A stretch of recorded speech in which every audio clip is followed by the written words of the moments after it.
Assalamualaikum warahmatullahi wabarakatuh. Perkenalkan, nama saya Bivandira Aurel Madiwa dengan NIM 12250311830. Di sini saya akan menjelaskan tentang framework ITIL versi V4, yaitunya IT Asset Management. Baik, langsung saja untuk poin-poin pembahasan pada materi kali ini, yaitunya apa itu IT Asset Management, mengapa IT Asset Management penting, apa saja proses IT Asset Management, dan bagaimana cara memulai dengan IT Asset Management. Baik, untuk penjelasan apa itu IT Asset Management, manajemen aset IT juga dikenal sebagai proses untuk memastikan aset organisasi dicatat, digunakan, dirawat, dan ditingkatkan, dan dibuang pada waktunya. Sederhananya, ini memastikan bahwa barang-barang berharga, baik berwujud maupun tidak, di organisasi dilacak dan digunakan. Jadi, apa itu aset IT? Secara sederhana, aset IT mencakup perangkat keras, sistem perangkat lunak, atau informasi yang berharga bagi suatu organisasi. Lanjut, poin berikutnya yaitu mengapa ITIM itu penting. ITIM penting, pertama itu ITIM menyediakan satu sumber kebenaran, yang mana karyawan IT dapat lebih fokus pada hal yang paling penting bagi organisasi, dan manajemen aset menghadirkan keteraturan dan menawarkan satu sumber kebenaran untuk tim IT, manajemen, dan pada akhirnya seluruh organisasi. Yang kedua yaitu meningkatkan pemanfaatan dan menghilangkan limbah. Manajemen aset menjaga informasi tetap mutakhir, sehingga tim dapat menghilangkan pemborosan dan meningkatkan pemanfaatan. Manajemen aset menghemat uang dengan membantu menghindari pembelian yang tidak perlu dan memangkas biaya lisensi dan dukungan. Peningkatan kontrol menegakkan kepatuhan terhadap kebijakan, keamanan, serta hukum, dan mengurangi risiko. Implikasi positif terhadap biaya dan produktivitas menguntungkan seluruh organisasi. Yang ketiga yaitu memungkinkan produktivitas tanpa mengorbankan keandalan.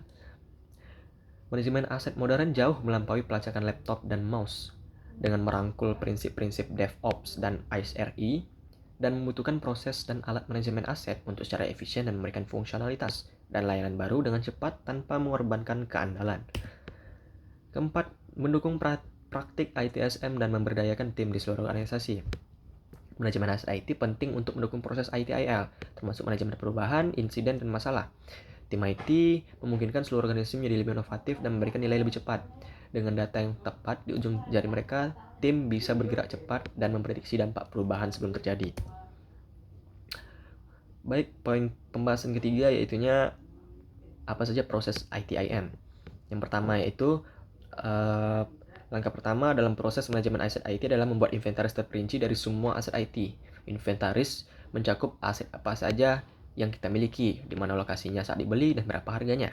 Yang kedua, hitung biaya siklus. Selama masa pakai aset rata-rata, ada banyak peluang untuk biaya tambahan, seperti biaya perawatan, modal, dan pembuangan. Menghitung biaya siklus hidup membuat inventaris aset Anda akurat dan dapat ditindaklanjuti.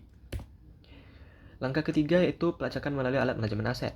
Sasarannya yaitu terus memantau aset IT selama siklus hidupnya dengan memperhatikan hal-hal seperti berakhir kontrak, lisensi, dan garansi. Pelacakan juga membantu kita tetap unggul dalam langkah keempat, pemeliharaan. Pada proses pemeliharaan yang meliputi perbaikan, peningkatan, dan pergantian aset, semua aktivitas pemeliharaan harus dilacak dalam alat ITIM, sehingga data dapat digunakan untuk memahami kinerja aset secara keseluruhan. Langkah terakhir yaitunya perencanaan keuangan. Dengan gambaran yang akurat tentang aset IT, tahap siklus hidupnya, dan biayanya, kita dapat merencanakan masa depan secara efektif. Salah satu tujuan perencanaan keuangan yaitunya menentukan anggaran yang dibutuhkan untuk mempertahankan atau meningkatkan tingkat layanan yang diberikan tim untuk aset terpenting kita. Aset yang berhasil dikelola dengan tingkat layanan yang tinggi, seperti manajer layanan dan tim khusus, akan membutuhkan tingkat layanan tersebut di masa mendatang. Baik, lanjut ke pembahasan cara memulai dengan ITIM. Memulai manajemen aset IT mungkin tampak seperti tugas yang berat, tapi dengan mengikuti prinsip ITIL 4, mulai dari mana Anda berada, Anda dapat mempersiapkan diri untuk meraih kesuksesan. Daripada mencoba merombak seluruh sistem sekaligus, mulailah dengan mengevaluasi dan menganalisis proses dan infrastruktur kita saat ini. Ini akan memungkinkan kita untuk mengidentifikasi area yang perlu ditingkatkan dan membuat perubahan bertahap untuk mengoptimalkan strategi manajemen aset kita. Raih kemenangan cepat dengan berfokus pada aspek terpenting di bisnis kita. Kemudian kita sebaiknya memilih perangkat lunak dan pendekatan yang memenuhi kebutuhan kita saat ini. dan dapat berkembang bersama organisasi kita. Saat kebutuhan kita berubah, kita juga memerlukan solusi fleksibel yang dapat beradaptasi dengan kebutuhan yang muncul. Menerapkan budaya kolaborasi dan transparansi sangat penting untuk keberhasilan pengelolaan aset IT. Pastikan orang yang tepat untuk mengakses informasi yang mereka butuhkan saat mereka membutuhkannya. Hal ini akan mendorong terciptanya lingkungan kerja yang lebih efisien dan produktif. Sekian dan terima kasih untuk penjelasan framework ITIL versi 4 tentang IT Asset Management. Saya Bivendira Aurel Madewa. Saya akhiri dengan wabillahi taufiq wal hidayah. Wassalamualaikum warahmatullahi wabarakatuh.